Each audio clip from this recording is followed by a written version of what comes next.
ভাগ করাটা মুস্তাহাব। এক ভাগ নিজের জন্য, ফাকুলু মিনহা ওয়া আত'ইমুল কানি'a ওয়াল মু'তার। আল্লাহ বলেন তুমি খাও এবং অভাবীকে দাও।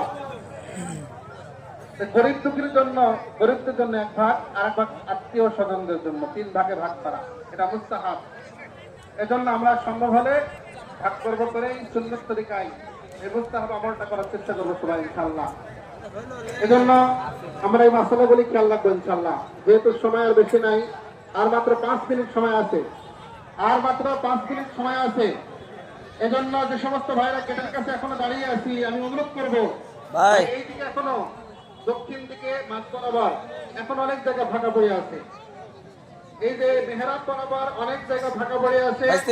যে সমস্ত ভাইরা ওখানে গেটের কাছে ভিড় করেছে, আমি অনুরোধ করবো ভাইরা সবাই আমরা এই মাঝখানে এটা পূরণ করি। এই জায়গাটা কাতার সোজা করা, কাতার সুন্দর করা, এটা অতীব জরুরি একটা মাসালা, জরুরি একটা আমল। আমাদের মোতালাম সাহেব সাবেক মেম্বার জামাত ইসলাম আমির থেকে বর্ণিত আছে, যখন নামাজের কাতার দাঁড়াতো তখন বলা হতো আমির হামজা, আমাদের নায়েবে আমিরের সাবেক মেম্বারের ছেলে। যে কাতার যদি বাঁকা হয়, নামাজ যদি খলল সৃষ্টি হয়। এজন্য আমরা আমাদের কাতার বড় জামাত হাজী সাহেব, আমরা প্রত্যেকে জ্ঞানী মানুষ, আমরা নিজ নিজ দায়িত্বে হজ না করে হাজী কাতারগুলি সুন্দর করে সোজা করে বসবো। কোনো হাজী এই মামুতাকা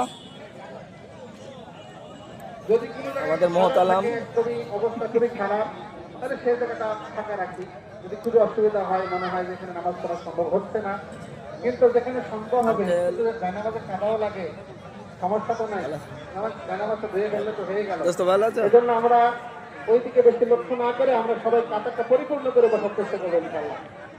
আমাদের 8টায় নামাজ হবে ইনশাল্লাহ। যেহেতু রাস্তার মধ্যে যারা এখনো আসি, এখনো আসছি, আমরা একটু দ্রুত চলে আসি। যে সমস্ত ভাইরা রাস্তার মধ্যে আসি, দ্রুত আপনারা ঈদগাহ ময়দানে চলে আসেন। আর মাত্র 4 মিনিট সময় আছে, আর মাত্র 4 মিনিট সময় আছে। আমরা দ্রুত ঈদগাহ ময়দানে চলে আসি।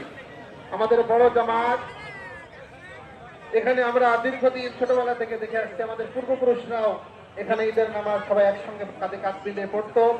আমাদের অত্যন্ত ভালো লাগে। তারাপুর ঈদগাহ মাঠের এই ময়দানের এই নামাজের দৃশ্য দেখতে অনেক ভালো লাগে।